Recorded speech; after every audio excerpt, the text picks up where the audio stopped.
Malam-malam sepi itu membuatnya mencari perhatian pada sosok yang seharusnya tak pernah disentuh. Dan dari situlah godaan itu mulai tak terbendung. Assalamualaikum warahmatullahi wabarakatuh. Halo sahabat semua, semoga kalian sehat selalu. Sebelum kita masuk ke kisah nyata penuh emosi ini, coba tulis di komentar kalian nonton dari kota mana. FLA1 NTB. Dan jangan lupa dukung channel Tante Erni dengan klik subscribe, aktifkan loncengnya, lalu like dan share video ini. Supaya makin banyak orang yang bisa mengambil hikmah dari cerita-cerita yang penuh pelajaran hidup. Karena kali ini kisahnya sungguh berbeda. Penuh kejutan dan jangan sampai kalian lewatkan sampai akhir. Namaku Nabira, 34 tahun. Aku sudah menikah selama 5 tahun dengan Bagas, seorang manajer di sebuah perusahaan besar. Dari luar, kehidupan kami tampak sempurna. Rumah mewah di perumahan elit, mobil bagus, liburan ke luar negeri. Semua orang menganggap aku wanita beruntung. Namun, di balik kemewahan itu, aku menyimpan rasa hampa. Bagas terlalu sibuk dengan pekerjaannya. Setiap hari, ia berangkat pagi dan pulang larut malam. Bahkan di akhir pekan, ia lebih memilih menatap laptop daripada duduk bersamaku. Jika aku mengeluh, ia hanya menjawab singkat. Kan kamu bisa belanja apa saja dengan kartu kredit. Anggap saja itu tanda sayangku. Padahal, yang kubutuhkan bukanlah uang. Aku hanya ingin ditemani, didengarkan, diperhatikan. Rasa kesepian itu semakin menyakitkan. Karena setelah 5 tahun menikah, kami belum juga dikaruniai anak. Diam-diam, aku sering menyalahkan diriku sendiri. Bertanya apakah aku kurang sebagai seorang istri. Seiring berjalannya waktu, aku mulai memperhatikan sesuatu yang mengganggu dalam cara Bagas berbicara.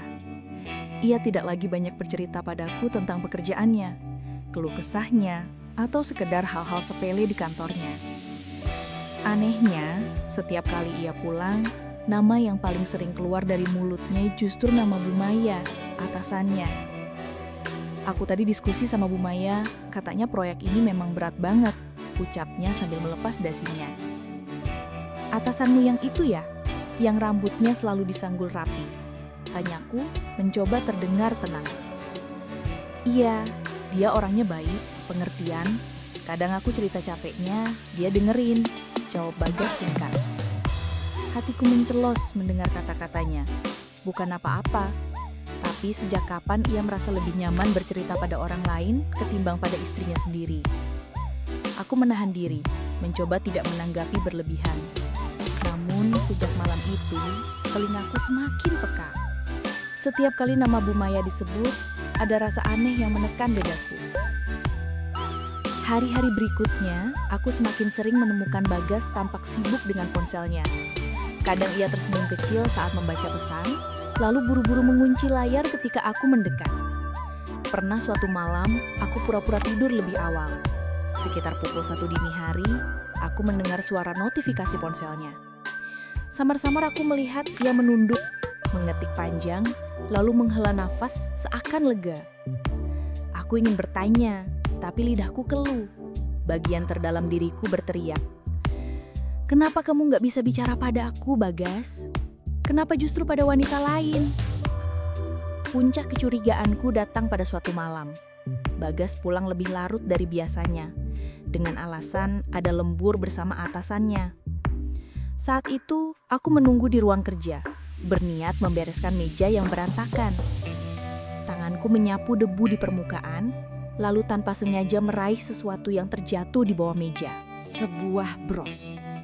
Elegan, berbentuk bunga, dengan kilau mutiara di tengahnya. Aku terdiam. Jantungku berdetak kencang. Aku sangat mengenali benda itu.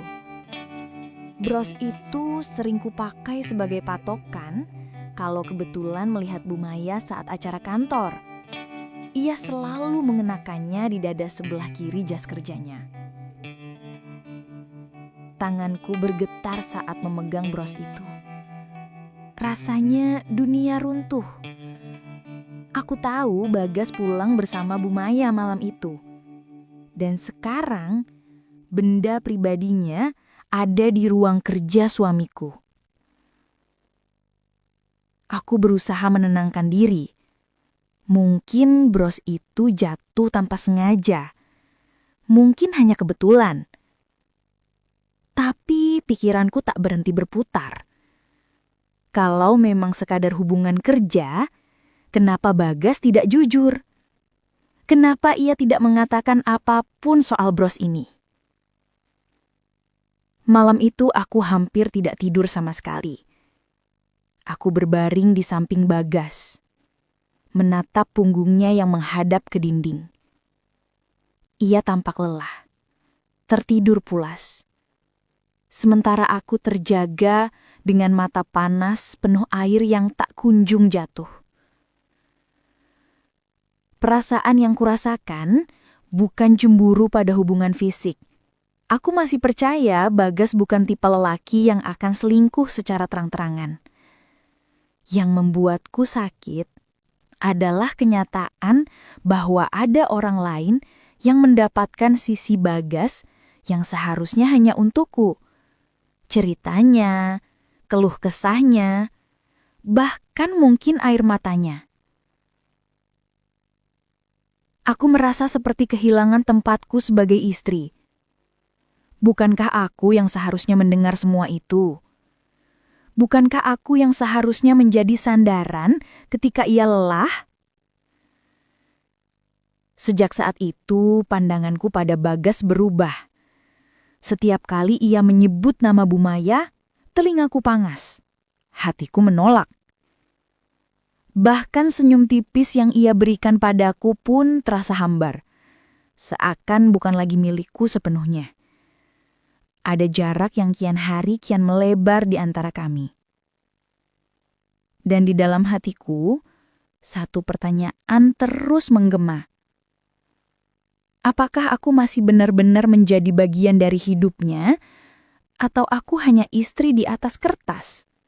Sementara hatinya diam-diam tertampat pada wanita lain. Beberapa hari setelah aku menemukan bros itu, pikiranku tak kunjung tenang. Aku berusaha menahan diri untuk tidak menuduh Bagas secara langsung, tapi hatiku terus bergejolak. Setiap kali melihatnya pulang larut dengan alasan lembur, wajah Bu Maya selalu muncul di benakku. Suatu sore, bel rumah berbunyi. Saat ku buka, ternyata Ardi, sopir kantor Bagas yang datang. Ia tampak sedikit gugup, berdiri sambil meremas-remas topinya. "Maaf Bu Nadira, apakah mungkin ada bros tertinggal? Bos saya bilang Bu Maya sempat cari-cari. Katanya terakhir ada di meja kerja Pak Bagas." Dek, jantungku langsung berdegup kencang. Jadi benar, bros itu memang milik Bu Maya. Tapi aku tidak ingin langsung memperlihatkan emosiku. Spontan, aku mengubah nada suaraku, berpura-pura sebagai asisten rumah tangga baru. Oh, bros ya mas. Memang Bu Maya sering kesini ya? Kok bisa tertinggal di rumah? Tanyaku sambil tersenyum samar, mencoba terdengar polos. Ardi menggaruk kepalanya, lalu tertawa kaku. "Iya Bu, Mbah maksudnya. Sering kok, kalau Pak Bagas sama Bu Maya lembur, biasanya mereka pulang bareng. Kadang Bu Maya mampir dulu sebentar, katanya buat diskusi laporan." Aku menelan ludah, berusaha tetap tenang. "Oh, gitu ya. Mereka akrab banget kayaknya," pancingku hati-hati. Ardi yang tampak tidak sadar sedang membuka rahasia, mengangguk mantap. "Iya Mbak, soalnya Bu Maya itu kan sendirian sejak suaminya meninggal.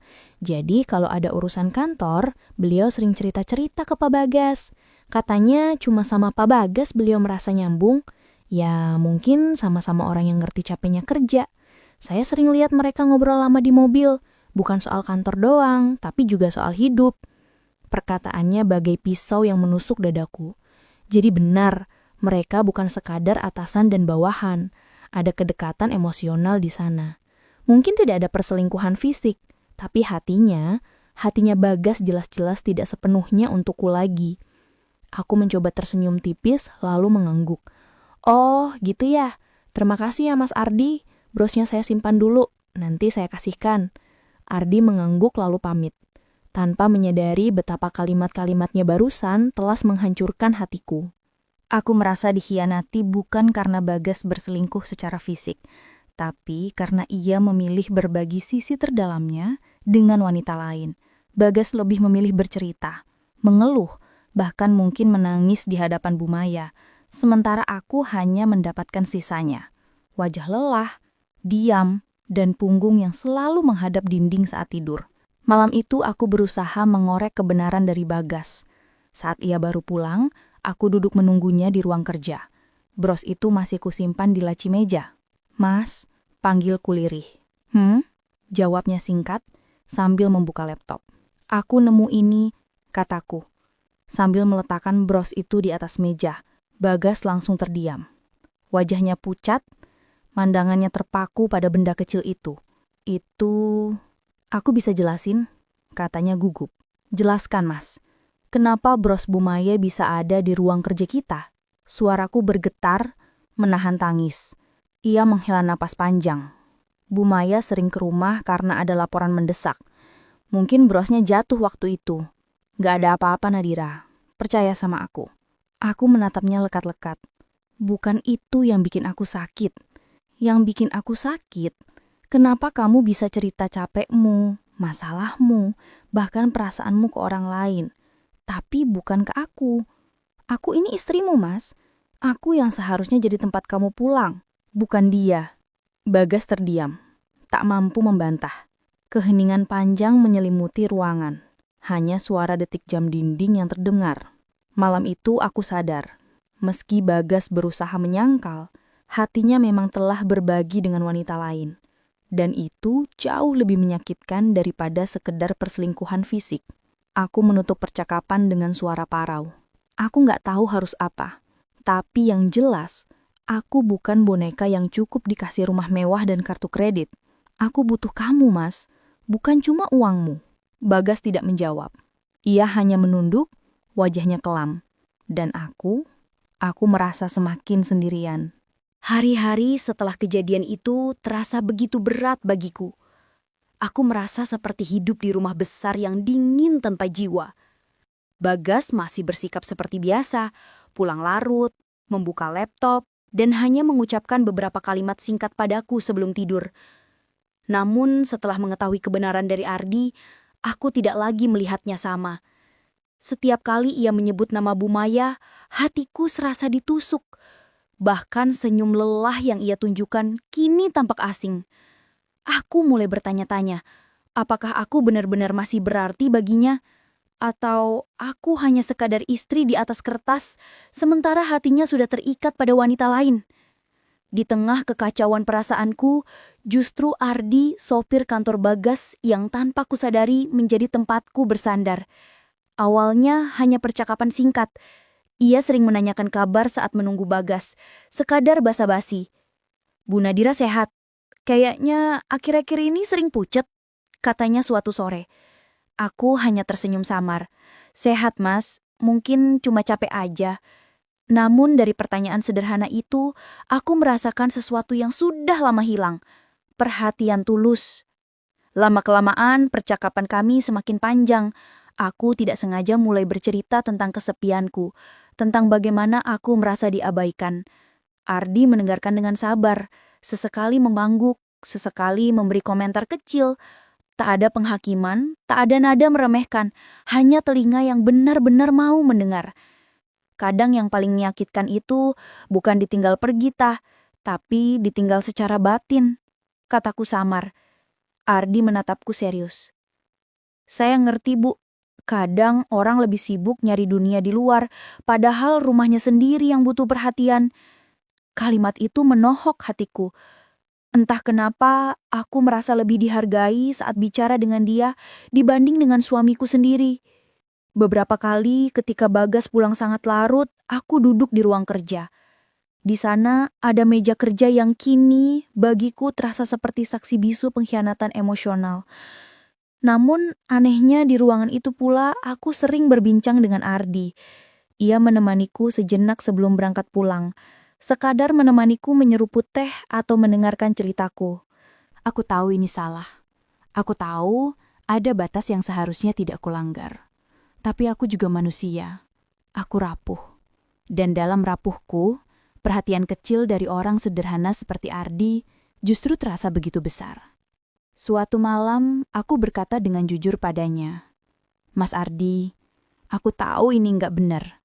Aku nggak seharusnya cerita sama kamu begini. Tapi aku benar-benar butuh seseorang yang bisa dengar aku. Aku nggak bisa lagi cerita sama suamiku."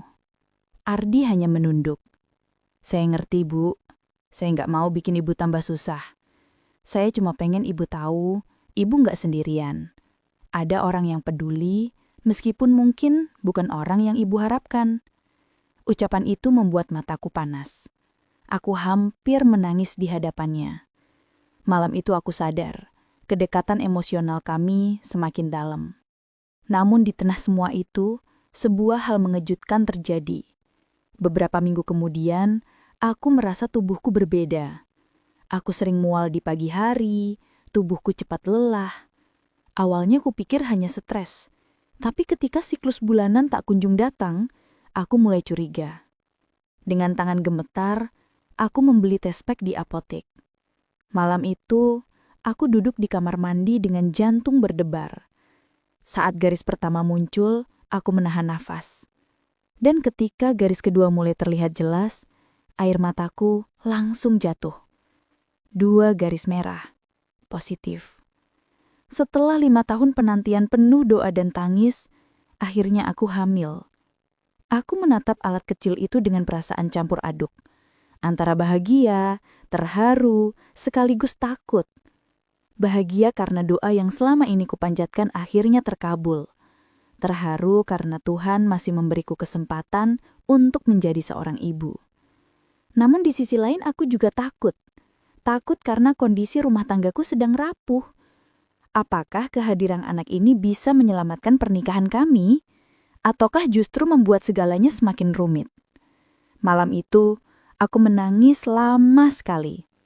Bukan hanya karena kehamilan, tapi karena aku sadar, aku harus membuat pilihan. Aku tidak bisa terus berada di persimpangan antara kesetiaan pada suami dan pelarian emosional pada Ardi. Keesokan harinya, aku menatap Bagas yang sedang bersiap kerja. Wajahnya lelah, tapi matanya tetap memancarkan kewibawaan. Aku menggenggam tes pack itu di tanganku, berdebar menunggu waktu yang tepat untuk menunjukkan padanya. Saat ia akan berangkat, aku memanggil, "Mas, sebentar." Ia menoleh. "Kenapa, Nadira?" Dengan tangan gemetar, aku menunjukkan tes pack itu. Wajah Bagas langsung berubah, matanya membesar, tubuhnya kaku. Lalu perlahan, air mata mengalir di pipinya. Ini beneran Nadira?" Suaranya parau. Aku mengangguk, sambil menahan tangis. Untuk pertama kalinya setelah sekian lama, aku melihat Bagas menangis. Ia memelukku erat, suaranya bergetar. Aku gak percaya. Tuhan masih ngasih kita kesempatan. Aku janji Nadira, aku gak akan sia-siakan ini. Malam itu, aku merasa ada harapan baru. Kehamilan ini mungkin adalah mukjizat yang bisa menyelamatkan kami. Tapi di lubuk hatiku, aku tahu, aku juga harus menyelesaikan urusanku dengan Ardi. Aku tidak bisa terus menggantungkan diri pada pelarian, karena sekarang ada kehidupan baru dalam rahimku yang harus kulindungi. Aku menunjukkan tes pack itu pada Bagas. Ia terdiam lama, lalu tubuhnya bergetar menahan tangis. "Nadira, aku gak percaya. Aku bahagia banget." Ia memelukku erat. Air matanya jatuh ke bahuku.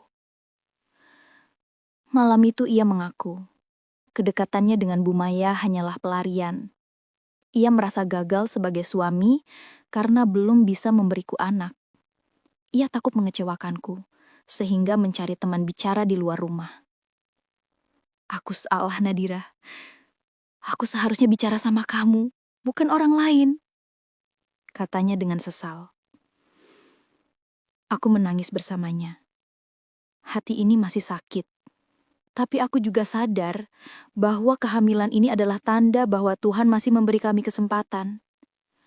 Aku memutuskan untuk memaafkan, demi bayi kecil yang kini hadir dalam rahimku. Aku juga mengakhiri kedekatanku dengan Ardi. Aku mengucapkan terima kasih karena telah menjadi teman di saat aku jatuh. Tapi kini, aku harus memilih keluargaku. Ia mengangguk paham, meski wajahnya tampak sedih. Hari-hari setelah itu benar-benar berbeda. Bagas berusaha berubah. Ia mulai pulang lebih awal, menemaniku makan malam, bahkan mengusap perutku setiap malam dengan senyum penuh harapan. Ia bukan lagi pria yang hanya sibuk dengan laptop, melainkan suami yang kembali hadir untukku. Aku pun belajar satu hal besar, bahwa kehadiran lebih berharga daripada kemewahan, bahwa komunikasi dan kejujuran adalah fondasi utama pernikahan. Kini, setiap kali melihat meja kerja Bagas, aku tidak lagi merasa itu simbol pengkhianatan. Bagiku, meja itu adalah saksi bagaimana aku hampir kehilangan suamiku. Tapi akhirnya Tuhan mengembalikan kami lewat sebuah mujizat, seorang anak. Pesan moral: jangan biarkan kesepian merusak rumah tangga. Uang dan kemewahan tak ada artinya tanpa kehadiran dan perhatian. Dan yang terpenting, jangan takut untuk jujur, karena kejujuran adalah awal dari kesembuhan.